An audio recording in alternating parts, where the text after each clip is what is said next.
Yang kukhawatirkan bukan kebatilan, yang kukhawatirkan bukan maksiat, yang kukhawatirkan adalah ketika orang baik diam melihat perbuatan maksiat. Yang kutakutkan adalah ketika orang yang melakukan perbuatan maksiat merasa benar dan orang yang benar merasa salah untuk menegur pelaku maksiat. Insya Allah selama masih ada amar ma'ruf nahi munkar, selama masih ada lidah yang tidak pernah takut kepada orang yang zalim walaupun punya kekuasaan, kekuatan, selamat kita. Maka sesungguhnya mereka bukanlah pengacau, mereka bukanlah perusak kebinekaan, mereka sedang menyelamatkan. Tapi memang orang yang tertidur lelap akan marah kalau ada yang membangunkan, menjaganya, karena mereka sedang lelap dalam perbuatan dosa dan maksiat.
Assalamualaikum warahmatullahi wabarakatuh. Alhamdulillah wassalatu wassalamu ala rasulillah wa ala alihi wa sahbihi wa man tabi'ahu wa mawalah. Subhanaka la ilma lana illa ma 'allamtana innaka antal alimul hakim. Rabbi shrah li sadri wa yassir li amri wahlul 'uqdatam min lisani yafqahu qawli. Al-Habib Sayyidi Al-Habib Salim Sagaf Al-Jifri hafizahullah. UAS Ustaz Ahmad Syekhu Fadilatul Doktor Surahman Hidayat. Ahibbai wa a'izzai fillah, a'izzai wa ahibbai fillah, inni uhibbukum fillah. Asallah tabaraka ta'ala ayyaj'alana minal mutahabbina bijalali. Allahumma azillana tahta zilli arshika yawma la zilla illa zillu. Di malam doa bersama menuju Indonesia sehat ini ada beberapa poin sehat, 5 poin sehat. Yang pertama, sehat dari wabah penyakit corona. Insya Allah kita adalah orang yang paling sering cuci tangan. Subuh cuci tangan, duha cuci tangan, zuhur cuci tangan, asar cuci tangan, maghrib cuci tangan, isya cuci tangan. Dan kita adalah orang yang paling rajin menutup mulut. Karena kita orang yang perempuan dari sejak zaman Nabi SAW diajarkan untuk menutup mulut. Ketika orang bercadar menjadi inaan, ejekan, caci maki, sumpah serapah. Hari ini semua bercadar, laki-laki pun bercadar. Maka insya Allah kita sehat, batin kita sehat. Karena ketika orang terlalu ketakutan, maka imunnya turun.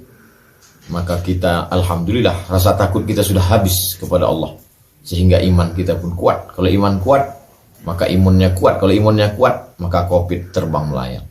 Kalaupun dia mati, maka sudah takdir. Andai dia tidak kena COVID, dia akan mati juga karena batu. Andai dia tidak mati kena COVID, dia akan mati juga karena tersandung ujung kakinya di tepi pintu. Begitulah keyakinan kita. Sehingga kita tetap berikhtiar, karena kita ahlu sunnah wal jamaah. Ada al-kasbu wal ikhtiar. Yang kedua, sehat dari penyakit ketidakadilan. Karena kita diajarkan i'dilu huwa aqrabu littaqwa. Bersikap adillah, karena adil itu membuat engkau lebih dekat kepada takwa. Bahkan ketika ada orang berbeda agama dengan kita pun kita tetap disuruh untuk bersikap adil. La yanhakumullahu 'anil ladzina lam yuqatilukum fid din wa lam yukhrijukum min diyarikum. Walaupun mereka berbeda agama denganmu, selama mereka tidak mengusirmu dari kampung halamanmu, selama mereka tidak membunuhmu, antabarruhum, berbuat baiklah kamu pada mereka. Wa tuqsitu ilaihim, bersikap adillah pada mereka. Padahal berbeda agama, tapi kita disuruh bersikap adil. Maka insya Allah kita adalah umat yang sehat. Sehat dari ketidakadilan. 3, sehat dari penyakit kezaliman. Ittaquz zulma. Jangan sampai kamu berbuat zalim. Fa inna zulma zulumatun yawmal qiyamah. Karena kezaliman hanya akan menjadi kegelapan pada hari kiamat. Tiap hari, tiap malam kita berdoa kepada Allah dan mengaku kita orang zalim. Rabbana zalamna anfusana. Orang bertobat, dia mengaku. Allah Ta'ala mengatakan, la taqraba hadhihi syajarah. Jangan kau dekati pokok kayu ini. Fatakuna minaz zalimin. Nanti kau jadi orang zalim. Lalu kemudian ketika dia silap, ketika dia khilaf, dia mengaku, Rabbana zalamna anfusana wa illam taghfir lana wa tarhamna lanakunanna minal khasirin. InsyaAllah kita sehat dari kezaliman. Karena kita diajarkan, walaupun tahajudmu banyak, walaupun sedekahmu banyak, walaupun masjid yang kau bangun banyak, walaupun orang luar biasa untuk beramal sosial, tapi kalau kau berbuat zalim, maka sesungguhnya kau akan dituntut di hadapan Allah. Faman ya'mal mithqala dzarratin syarran yarah. Sebesar biji sawi kezaliman, maka akan diminta pertanggungjawaban di hadapan Allah Subhanahu wa taala. Sebesar tapak kaki yang hitam, tapak kaki semut yang hitam di atas batu yang hitam, di tengah malam yang kelam, di tengah samudera yang luas, akan dituntut di hadapan Allah Subhanahu wa taala.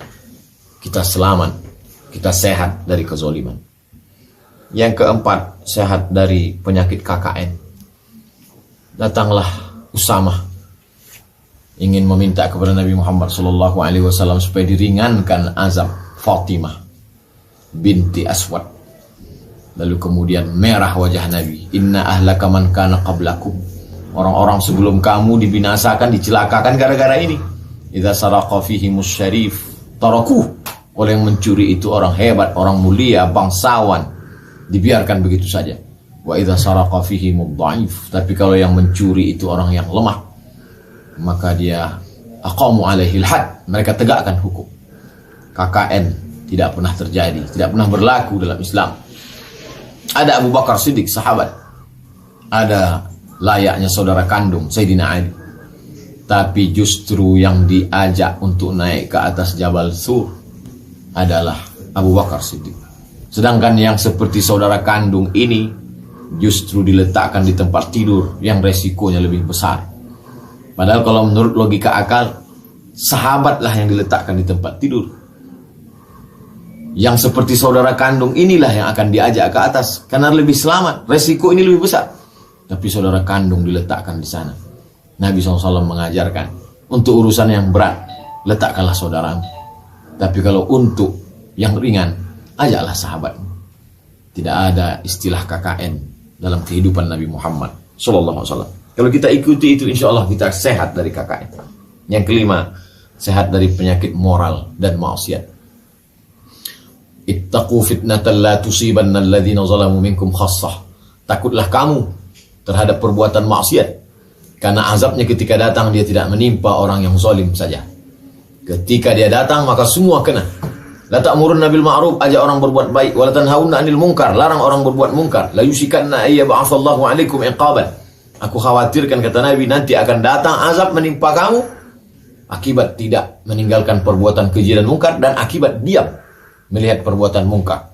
Ketika azab itu datang, lalu kemudian kamu berdoa kepada Allah Subhanahu wa taala, fala yustajabu lakum.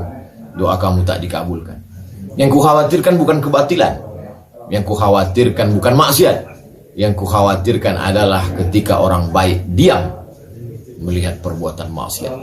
Yang kutakutkan adalah ketika orang yang melakukan perbuatan maksiat merasa benar, dan orang yang benar merasa salah untuk menegur pelaku maksiat. Insya Allah, selama masih ada amar ma'ruf nahi mungkar, selama masih ada lidah yang tidak pernah takut kepada orang yang zalim walaupun punya kekuasaan, kekuatan, selamat kita.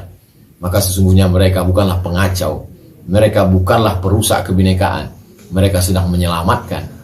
Tapi memang orang yang tertidur lelap akan marah kalau ada yang membangunkan, menjaganya, karena mereka sedang lelap dalam perbuatan dosa dan maksiat. Aku sedang merasakan suatu perasaan, tapi sulit untuk dikatakan. Seperti saat sekolah di Medan, saat usia belasan. Aku tak melawan, bukan karena aku tak tahan, tapi karena kita memang tak sepadan. Kalian punya senapan, aku cuma punya senyuman. Yang mencaci maki kalian bayar kontan, aku cuma punya relawan. Harta milik kalian, kuasa pun punya kalian. Penipu kalian katakan pahlawan. Kawanku pun berubah menjadi lawan. Memang dunia penuh permainan. Kalaulah bukan karena Tuhan, sudah lama jiwa ini bosan. Ditambah lagi bisikan setan. Tapi masih ada Quran, penenang jiwa yang rentan. Kuanggap kalian bagian dari ujian menuju surga abadi milik Ar-Rahman. Terima kasih segala perhatian. Mohon maaf segala kesilapan. Wassalamualaikum warahmatullahi wabarakatuh.